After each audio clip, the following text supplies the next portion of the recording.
Hi, I love horror. Do you? Welcome to Love Horror Podcast Episode 6.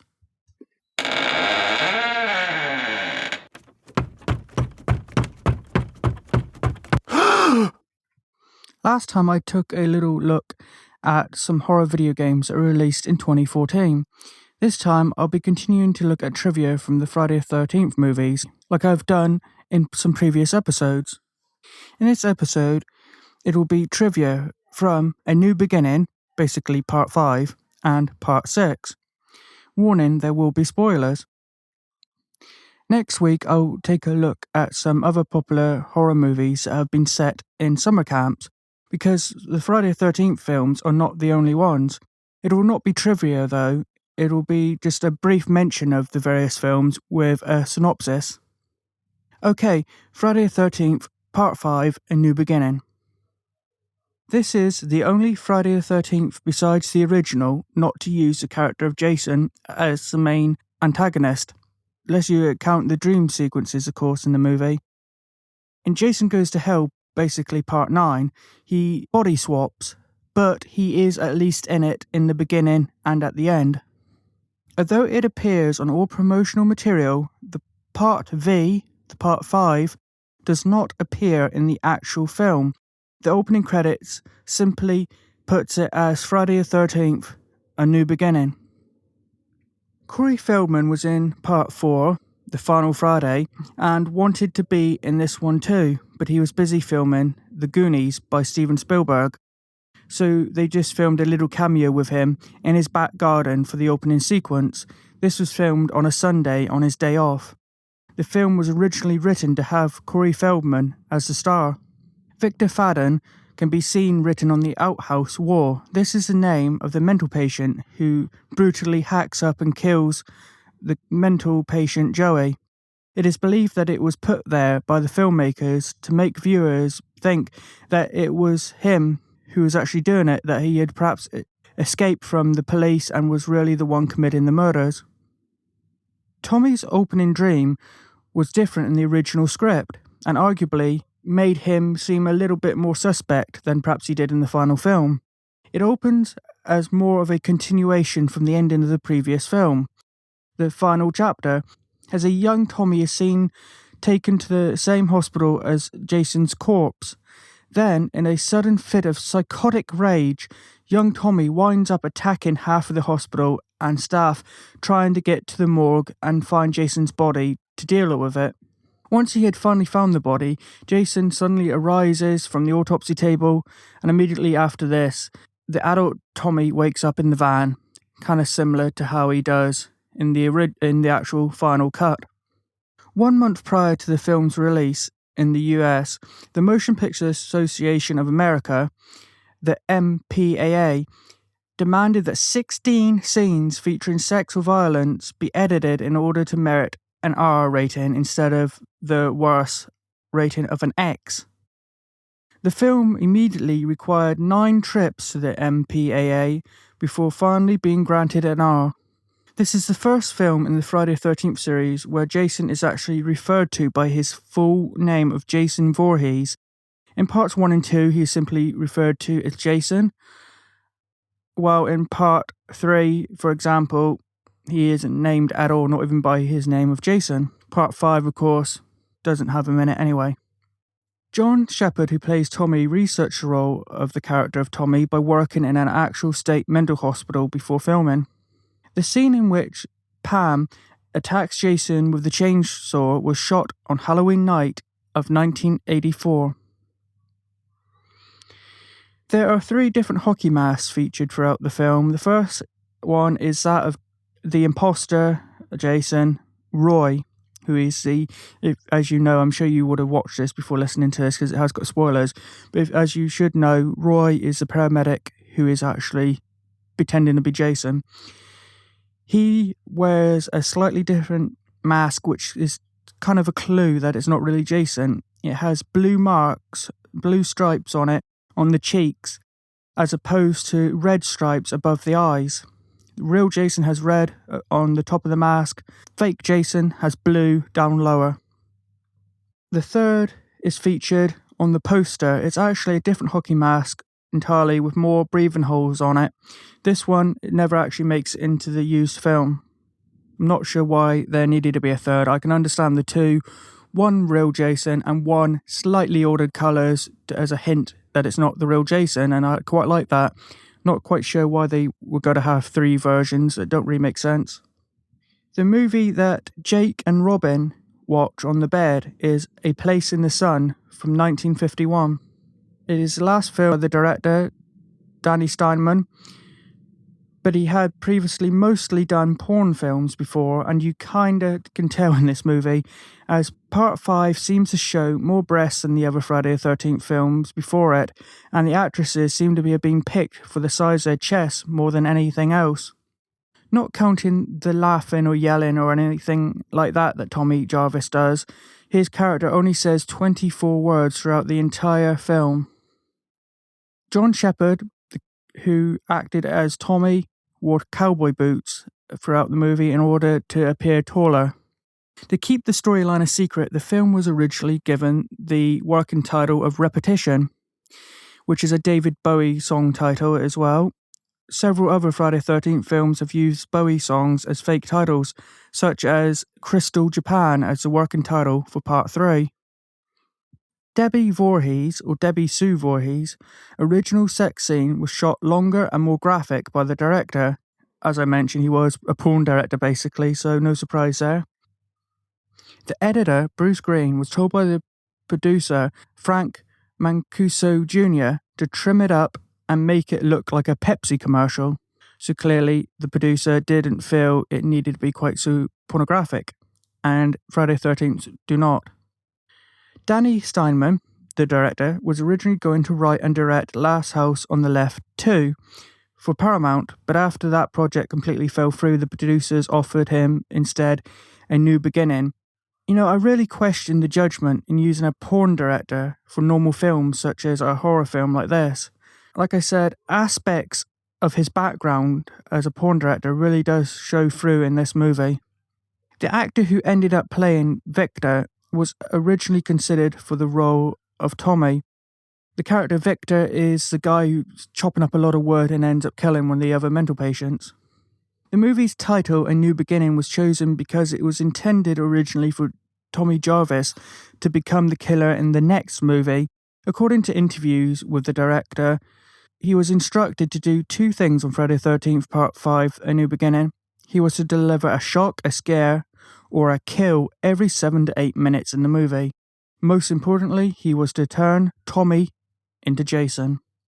The actor who played Victor died in 1996 from leukemia at the relatively young age of 35. Technically, the body count is said to be 22, which is very high, except three are from the dream sequences, so I personally would not count them towards the body count, but whatever. One was killed by Victor, one was killed by Tommy, and 17 killed by Roy.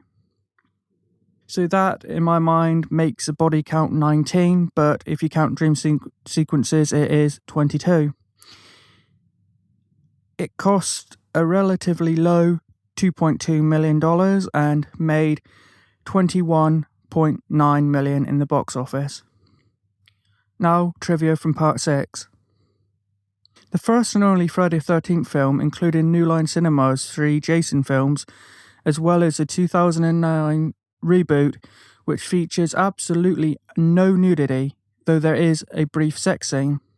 So this one, I should perhaps point out straight away, was not that same director. It was not the Danny director who was a porn director, and it's a huge contrast between the two. He tried to put in Part 5 as much nudity as possible in it. This one has none. After becoming a born-again Christian, Tom Shepherd, who played Tommy in Part 5, did not want to reprise the role of Tommy, and so the role went to who I feel is a better candidate, but some people prefer the original Tommy, Tom Matthews, because I think perhaps I'm being a little biased here because I knew him more from the role he played in the comedy horror Return of the Living Dead, which is one of my favourite movies of all time. I think it's just a really great, well put together, funny movie, Return of the Living Dead, and he was in that. And I quite like to see him as Tommy in Friday the 13th. And perhaps if they had him in part 5, maybe they would never have had to change the actor. Maybe he would have continued to part 6 as well. And maybe if the same actor had played him continually, maybe they would carried on that character even longer than they actually did. I don't know, but anyway, that's my thoughts on it.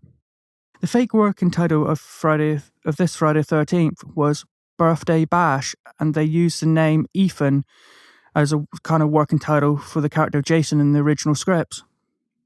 The body count is 18 people. The original script contained material that alluded to Jason's father, which to date remains somewhat of a mystery. Nobody has ever figured out who Jason's father is. In the first movie, you see Pamela Voorhees.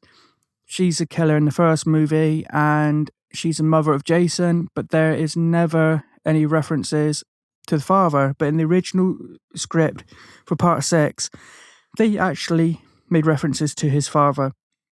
In the script, Pamela's headstone was next to Jason's in the graveyard. This is a kind of a reference to the fact that somebody must have paid to have Jason buried, which would explain why he wasn't cremated, as the mayor claimed in Friday the 13th, Part 5, A New Beginning.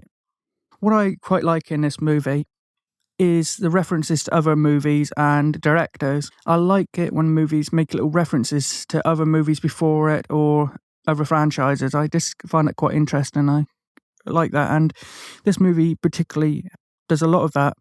There are numerous references to other horror movies and other people connected with them, such as when Megan Garris' character references a Cunningham Road. She mentions in one scene a Cunningham Road, and that is a reference to Sean Cunningham, who is the creator and director of the original Friday the 13th from 1980. Tommy Jarvis mentions a grocery store called Karloff's, and that is a reference to the classic monster actor Boris Karloff.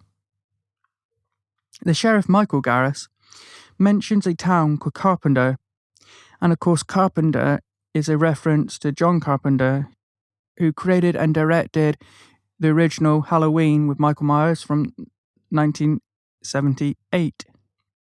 Also, the little girl Nancy seeing a monster in her dreams is a reference to A Nightmare on Elm Street from 1984. Sissy wears a jacket with the name Baker on the back, which could be a reference to Angela Baker from Sleepaway Camp in 1983. The blue pickup truck that Tommy Jarvis drives is the same truck that Pam drives in A New Beginning. The shots of Jason getting the propeller in his neck were shot in the director's parents' swimming pool. This is the only time in the series, other than the prologues and flashbacks, that there are actually children visiting the camp at the time. A crew member, Dan Bradley, played Jason for the first day of the shooting of this movie, and that is why Jason's build in the paintball shots is slightly different from a lot of the other shots. This is why Jason's eye colour changes during the film, if you pay attention. Paramount had seen, you see, the first day rushes, and they asked that Jason be recast, as they felt that Bradley looked too bulky as Jason, so they recast the role of Jason after the first day of filming. This is the first Friday the 13th movie not to place first in the US box office. The previous Friday the 13th had always come first, number 1 in the US box office.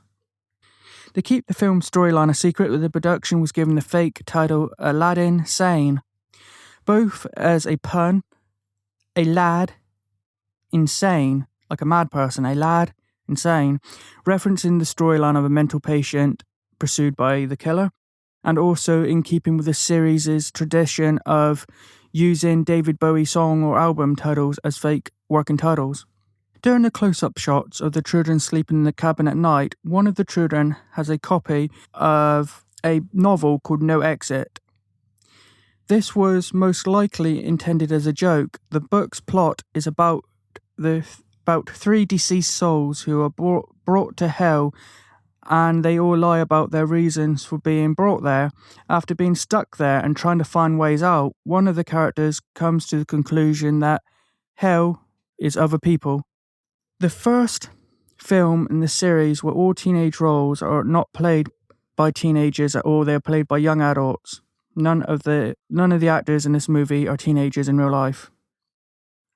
The work print version contains the sheriff's back-breaking death in its full entirety, uncut. The ending is also slightly altered. It excludes the profanity Tommy shouts at Jason, and the ensuing fight between Tommy and Jason, both above and below the lake's surface, is longer. Also, Megan rescues Tommy and shoves the boat's propeller into Jason's neck. The shot of the gore spilling into the water is eliminated. When Elizabeth is killed and her money and credit card are seen floating in a muddy puddle, if you look carefully, the card says American Excess, not Express, Excess, with the cardholder's name as Elizabeth Mott. Mott was the maiden name of the actress who plays the character. That actress also is married to the director.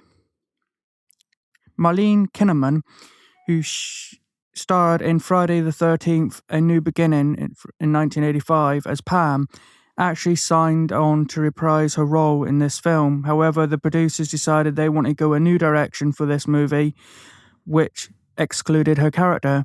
That, I think, is such a real pity, because I don't necessarily think she was one of the best leading ladies, or whatever you want to call it, in the Friday the 13th franchise.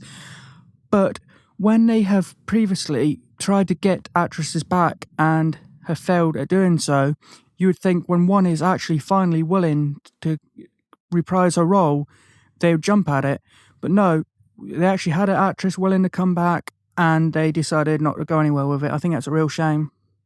It is the last film in the series to feature the character of Tommy Jarvis, who has been the protagonist since the fourth film. This is why the next sequel is subtitled The New Blood. Tommy Jarvis is the only recurring protagonist in the series. Of course, the Scream Queen, or whatever you'd like to describe her as, from the original movie did come back in the second, but only really as a cameo.